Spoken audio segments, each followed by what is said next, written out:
Hi, வணக்கம். நான் இதுவரைக்கும் வந்துட்டு இந்த மாதிரி ஒரு வீடியோவோ இல்லை வந்துட்டு இதெல்லாம் வந்துட்டு நான் போட்டதே கிடையாது.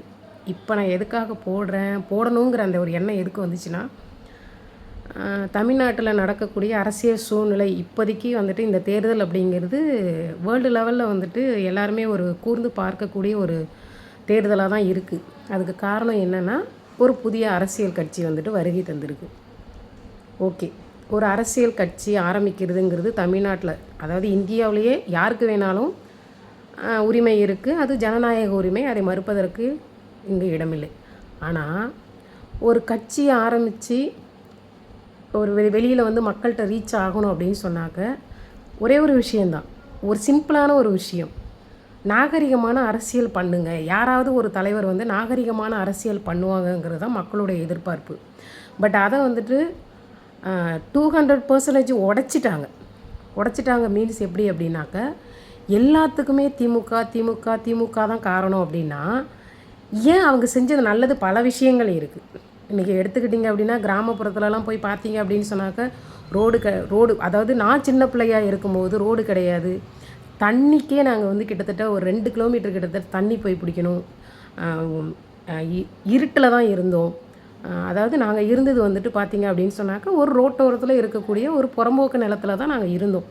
அப்படி இருக்கிற பட்சத்துலலாம் வந்துட்டு பார்த்திங்க அப்படின்னு சொன்னாக்க, அடிப்படை தேவைகளை வந்துட்டு பூர்த்தி செய்தது திமுக அரசு. இப்போ வரைக்குமே மக்களுக்கான நலனை வந்துட்டு எப்படி உள்ள ஒரு பெனிஃபிட்டான ஒரு விஷயத்தை திட்டமாக கொண்டு வந்தால் மக்களுக்கு ரீச் ஆகும் அப்படிங்கிறது வந்துட்டு கிட்டத்தட்ட ஒரு 50 வருஷத்துக்கான திட்டங்களை வந்துட்டு 2 திராவிட கட்சிகளுமே வந்து பிளான் பண்ணியிருக்காங்க. இதில் புதுசாக யாரும் வந்து பண்ண போகிறதுலாம் கிடையாது. இன்னொரு விஷயம் என்னென்னா, ஒரு புதுசாக ஒரு அரசியல் ஆரம்பிக்கிறீங்க அப்படின்னா மக்கள்கிட்ட எப்படி ரீச் ஆவீங்க? ஒருத்தவனை பற்றி குறை சொல்லியே வந்து ரீச் ஆகுறதுங்கிறது வேறு. ஆனால் அவங்க அதை பண்ணியிருக்காங்க, அதை விட பெஸ்ட்டாக நான் பண்ணுவேன், எனக்கு ஒரு ஆதரவு கொடுங்க அப்படின்னு சொல்லி கேட்குறதுங்கிறது வேறு. ஸோ இது வந்து என்ன பண்ணோம் அப்படின்னா, ஆப்போசிட் கட்சியில் உள்ளவங்களை கூட கொஞ்சம் மனநிலையை மாற்றக்கூடிய ஒரு மனநிலைக்கு கொண்டு வரும். ஆனால் இப்போ சமீப காலமாக எல்லா பிரச்சனைக்கும் திமுக எங்கே வந்துட்டு இந்த புதிய தலைவர் வந்துட்டு பேசுகிறாரோ, அங்கே எல்லா இடத்துலையும் திமுகன்னு பேசும்போது பார்த்தீங்க அப்படின்னா ஒரு வெறுப்பு வருது. அந்த வெறுப்போட உச்சக்கட்டம் என்னன்னா, இவர் வந்து என்னத்தை பண்ண போகிறாரு? ஒருத்தவங்களை குறை சொல்லி வந்துட்டு ஒரு ஆட்சியை பிடிக்கணும்னு நினைக்கிறதுங்கிறது நல்ல அரசியலாக யோசித்து பார்க்கணும். அப்புறம் இன்னொரு விஷயம் என்னென்னா, அது எல்லாமே வந்துட்டு ஏன்னா அவர் வந்துட்டு பணத்தில் இருந்து வந்தவர், எல்லாத்தையும் விட்டுட்டு வந்தேன் அப்படின்னு சொல்கிறாரு. பட் எல்லாத்தையும் விட்டுட்டுலாம் அவர் வரல, எல்லாமே இருக்குது. எதையும் வந்துட்டு அவர் வந்துட்டு இல்லை ஏழை மாணவர்களுக்கோ இது ட்ரஸ்ட்டுக்கோ இல்லை எதுக்கோ ஒன்றுத்துக்கு எழுதி கொடுத்துட்டோ அவர் வந்து எதுவுமே இல்லாமலாம் வரல, எல்லாமே இருக்குது. அப்படி இருக்கிற பட்சத்தில் அவர் எதையுமே விட்டுட்டு வரல. இது வந்து ஒரு அனுதாப ஓட்டு வாங்கணும் அப்படிங்கிற மாதிரி தமிழ்நாட்டு மக்களை முட்டாளாக்குறதுக்கான ஒரு வழி. இன்னொரு விஷயம் பார்த்திங்கனாக்கா, இன்றைய தலைமுறை தான் வந்துட்டு நம்ம நினைக்கிறோம், இன்றைய தலைமுறை பேசுகிறவங்க எல்லாமே ஜென்சி கிட்ஸ் அப்படின்னு சொல்லிட்டு நம்ம யோசிக்கிறோம். சத்தியமாக கிடையாது. ஏன்னு கேட்டால், பல ஜென்சி கிட்ஸுக்கிட்ட நான் பேசியிருக்கேன். அப்போ அவங்க அறிவுபூர்வமாக சொல்கிறது என்ன அப்படின்னா, நாங்கள் ஏன் விஜய்க்கு ஓட்டு போடணும்? ஒரு விஷயம் கேட்குறாங்க, நாங்கள் ஏன் விஜய்க்கு ஓட்டு போடணும்? சினிமாவாக நாங்கள் பார்க்குறோம். எங்களுக்கு அரசியல் நடைமுறைப்படுத்தக்கூடிய ஒரு அனுபவமுள்ள அரசியல்வாதிகளை நாங்கள் தேர்ந்தெடுப்போம் ஒழிஞ்சு, நாங்கள் வந்து சினிமா நடிகனை தேர்ந்தெடுத்து, அதுவும் ஒரு கட்சி ஆரம்பித்து 2.5 வருடங்களே ஆன ஒருத்த கட்சியை வந்துட்டு ஆட்சியில் உட்கார வைக்க நாங்கள் அடிமுட்டால் கிடையாதுங்கிற மாதிரி நீங்கள் என்ன வேணாலும் பேசலாம். இப்போ நான் பேசுகிற இந்த வீடியோவுக்கு நிறையா வந்துட்டு அவருடைய தொண்டர்கள் வந்து நிறைய வந்து அசிங்கமாக பேசுவீங்க, எல்லாமே பண்ணுவீங்க. அதை பற்றி எனக்கு கவலை கிடையாது, ஓகேங்களா? இப்போ கிராமத்துக்குள்ளெல்லாம் போனீங்க அப்படின்னு சொன்னாக்க யாருமே விஜய் ஆதரிக்கிறவங்க அப்படிங்கிறதெல்லாம் யாருமே கிடையாது. இன்னொரு விஷயம், ஜென்சி கிட்ஸ் வந்துட்டு நல்லா யோசிங்க. ஒரு படம் வந்து ஜனநாயக படம் ரிலீஸ் ஆகிருக்கு. அந்த படத்தோட பிரிண்ட் எல்லாமே வந்து பார்த்திங்கன்னா ஹெச்டி குவாலிட்டியில் இருக்குது. ஹெச்டி குவாலிட்டியில் வந்துட்டு இருக்கும்போது நல்லா யோசிங்க. ஒன்று சென்சார் போர்டுக்கு போயிருக்கு, இன்னொன்று அந்த காப்பி எங்கே இருக்கும்? படத்தோட ஹீரோக்கிட்ட இருக்கும், படத்துடைய தயாரிப்பாளர்கிட்ட, அதாவது படக்குழு சம்மந்தப்பட்டவங்கள்ட்ட பொறுப்பானவங்கள்ட்ட தான் அந்த ஒரிஜினல் பிரிண்ட்டு இருக்கும். திமுக வெளியிட்டுடுச்சுன்னு சொல்கிறீங்க, ஓகே. இதுக்கு முன்னாடி ஜனநாயகன் படம் ரிலீஸ் ஆனால் திமுகவுக்கு தான் திமுக ஆட்சிக்கு தான் வந்துட்டு களங்கம் வரும், திமுக ஆட்சி தான் பயப்பட போகுது அப்படின்னு சொன்னீங்க. அப்படி பார்க்க போனால் இந்த படத்தை வந்துட்டு திமுக தான் ரிலீஸ் பண்ணுது ஜனநாயகத்தை அப்படின்னு சொல்கிறீங்க. அப்போ நீங்கள் சொன்னது ஜனநாயகம் வழி வந்தாக்க திமுகவுக்கு தான் ஆபத்துன்னு சொன்னது உண்மையா? இப்போ திமுக தான் வெளியிட்டுடுச்சு ஜனநாயகனன்னு சொல்கிறது உண்மையா? நல்லா யோசிங்க. ஒருவேளை அந்த படத்தில் திமுகவுக்கு எகென்ஸ்டான விஷயங்கள் இருந்தாக்க திமுக எப்படி வந்துட்டு இந்த படத்தை ரிலீஸ் பண்ணும்? ஒரிஜினல் காப்பி எல்லாருமே நான் வந்து கேட்ட வரைக்கும் எப்படி சொல்கிறாங்கன்னா, அது வந்து ஹெச்டி பிரிண்ட் குவாலிட்டியில் இருக்குது அப்படின்னு சொல்கிறாங்க. அப்படி இருக்கும்போது படக்குழுவை சார்ந்த ஒருத்தர் தான், இன்னும் பச்சையாக சொல்ல போனால் விஜயோட டீமு தான் இதை ரிலீஸ் பண்ணிவிட்டு பச்சாதாபம்னு சொல்லுவாங்க, அனுதாப ஓட்டு வாங்கணும் அப்படிங்கிற மைண்ட் செட்டுக்கு அவங்க வந்துட்டாங்க. அதுக்காக அவங்க என்ன வேணாலும் பண்ணுவாங்க. இது வந்து எப்படி இருக்குது அப்படின்னு சொன்னாக்க, எம்ஜிஆரை தோற்கடிக்கிறதுக்கு படத்தில் எம்ஜிஆரை தோற்கடிக்கிறதுக்கு நம்பியார் வில்லன்கள் டீம் வந்துட்டு பல விஷயங்கள் பண்ணுவாங்க இறங்கி லோக்கலாக. அப்படி லோக்கலான விஷயங்களை வந்துட்டு இப்போ இந்த புதிய கட்சியில் உள்ளவங்க பண்ணுறாங்க. ரொம்ப ரொம்ப கஷ்டமாக இருக்குது. ஆனால் அதை புரிஞ்சிக்காமல் ஜென்சி கிட்ஸ் என்ன பண்ணுறீங்க அப்படின்னா, எல்லாத்துக்குமே பாருங்கள், நேற்று ஒரு பொண்ணு பேசுகிறத பார்க்குறேன், காரைக்குடியில் ஏமா அவன் தலைவர் பேசாத போயிட்டாங்க அப்படின்னு சொல்லி கேட்கும்போது ஒரு நிருபர் கேட்குறாரு. அந்த பொண்ணு சொல்லுது, அதுக்கும் திமுக தான் காரணம் அப்படிங்குது. உங்கள் தலைவர் ஏன் வந்துட்டு, அதாவது 2வது பிரச்சாரம்னு நினைக்கிறேன், உங்கள் தலைவர் ஏன் வந்துட்டு வில்லிவாக்கம் வரல அப்படின்னு சொல்லி கேட்கும்போது அங்கே ஒரு லேடி சொல்கிறாங்க, அதுக்கு திமுக தான் சரி பண்ணிடுச்சு அப்படிங்கிறாங்க. நல்லா யோசிச்சு பாருங்களேன். நம்ம வீட்டில் ஒருத்தவங்க, நாம் தான் குடும்ப தலைவர், நம்ம குடும்பத்தில் நடக்கிற பிரச்சனைக்கு அந்த குடும்பமும் குடும்பத்தை சேர்ந்தவங்களும் தான் வந்துட்டு காரணமாக இருக்க முடியுமோ ஒழிஞ்சு, என் குடும்பத்தில் பிரச்சனை நடக்கிறதுக்கு காரணம் யார் அப்படின்னா, நான் வந்துட்டு அடுத்த தெருவில் இருக்கக்கூடிய சம்மந்தமே இல்லாத இருக்கக்கூடிய ஒருத்தரை வந்துட்டு நான் காரணம் சொன்னேன் அப்படின்னா, என்னுடைய குடும்பத்தோடைய அந்த தலைமை பொறுப்புங்கிறது நான் எந்த அளவுக்கு கொண்டு போகிறேன் அப்படிங்கிறது ஒரு கொஸ்டின் மார்க். நீங்கள் கேட்கலாம், இதுக்கும் குடும்பத்துக்கு என்ன காரணம்? என்னை பொறுத்த வரைக்கும் நாடுங்கிறது ஒரு குடும்பம் மாதிரி தான். அந்த குடும்பத்தில் வந்துட்டு அந்த குடும்பம் அப்படிங்கிறது வந்து தன் குடும்பத்தையே சரியாக கவனிக்காத, தன் குழந்தைகளையே அனாதையாக விட்ட ஒரு பர்சன் வந்துட்டு தன் மனைவியுடன் குடும்பம் நடத்தியதையே,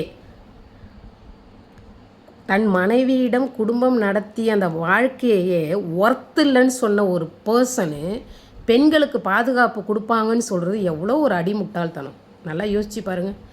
உண்மையிலே சொல்கிற மனசு ரொம்ப வந்துட்டு ரொம்ப ஒரு எப்படி சொல்கிறதுனா, ஒரு ரொம்ப நான் இது வரைக்கும் வந்துட்டு இந்த மாதிரி வீடியோலாம் நான் போட்டதே கிடையாது. ஆனால் உண்மையிலே வந்துட்டு இந்த ஜென்ரேஷன் வந்து அழிஞ்சிக்கிட்டு இருக்குது.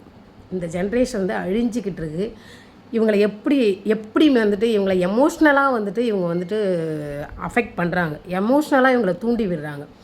ஆதவ அர்ஜுனாவாக இருக்கட்டும், அடுத்தது விஜயா இருக்கட்டும், அவரை கட்சியை சேர்ந்த அத்தனை பேர், அவர்கள் தொண்டர்களாக இருக்கட்டும், இவங்க பேசுகிற பேச்சுகள், ஐயோ உண்மையாகவே சொல்கிறேன், இப்படியெல்லாம் வந்துட்டு பேச முடியுமா, இப்படியெல்லாம் வந்துட்டு திங்க் பண்ண முடியுமான்னு யோசிக்கிற அளவுக்கு வந்துட்டு இங்கே உள்ள அவருடைய தொண்டர்களும் சரி, அவருடைய கட்சியை சார்ந்தவர்களும் சரி அப்படி தான் பேசுகிறாங்க.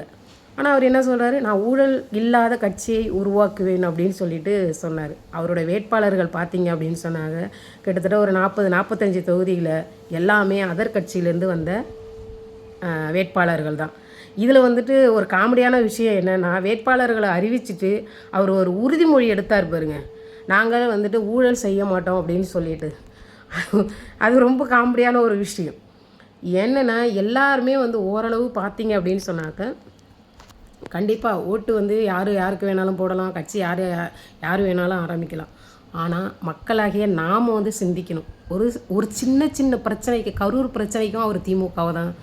இப்போ வரைக்குமே அவருக்கு வந்துட்டு ஒரு கில்ட்டி ஃபீல் கிடையாது, ஒரு கில்ட்டி ஃபீல் கிடையாது. ஏன்னா அவரும் ஒரு காரணம்.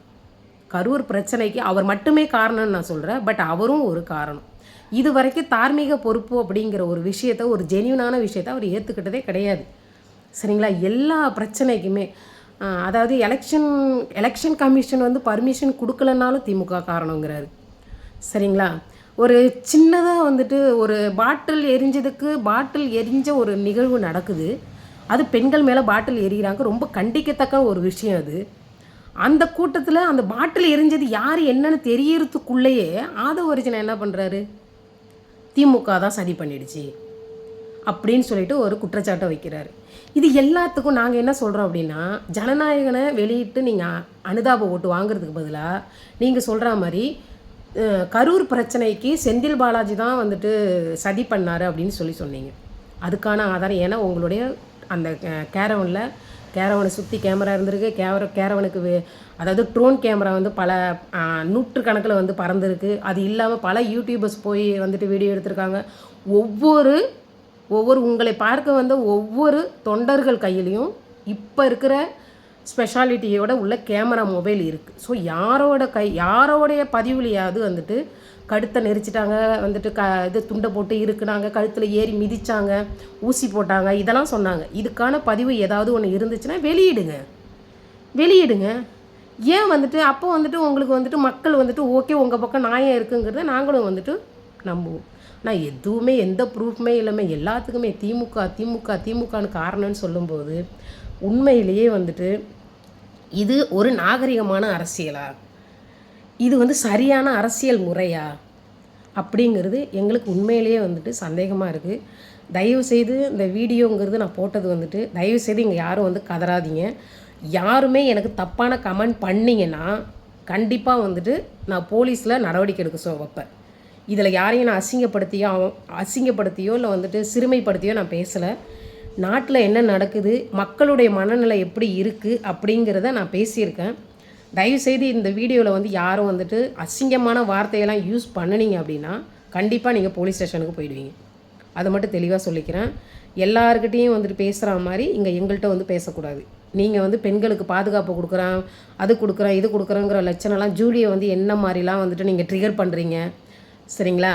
அது எல்லாமே எல்லாருக்குமே தெரியும். யாருமே நாங்களாம் வந்துட்டு ஒரு கிராமத்தில் இருக்கிற நாங்கள் தான், கிராமத்தில் இருக்கிற எங்களுக்கு புரியும், ஓகேங்களா?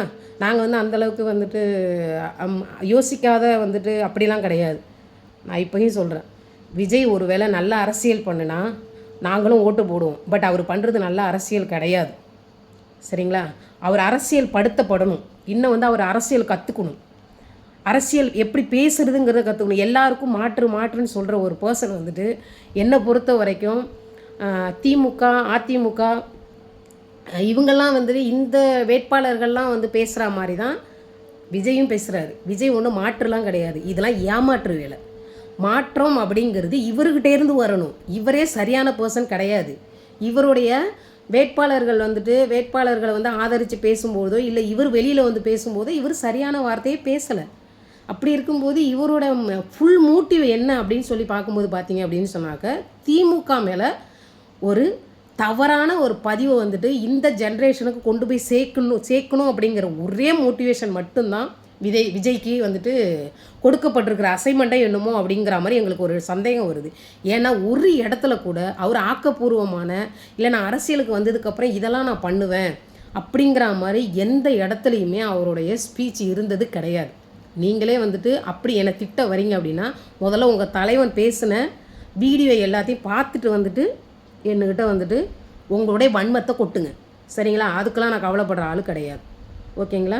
தயவு செய்து ஜென்சி கிட்ஸாக இருக்கட்டும், இப்போ ஜென்சி கிட்ஸ் தான் இப்படி இருக்காங்க அப்படின்னா ஓரளவு வந்து பார்த்தீங்க அப்படின்னு சொன்னாக்க ஒரு வயசான ஒரு எப்படியும் வந்துட்டு ஒரு 40-45 வயசு 50 வயசு 60 வயசு இருக்கிறவங்களே வந்துட்டு விஜயை நான் காதலித்தேன், ஒரு பேரப்பிள்ளை தூக்கி பக்கத்தில் இருக்கிறாங்க, விஜயை வந்துட்டு நான் 25 வருஷமாக காதலிக்கிறேன் அப்படிங்கிற வார்த்தைலாம் அசிங்கமாக இருக்குது.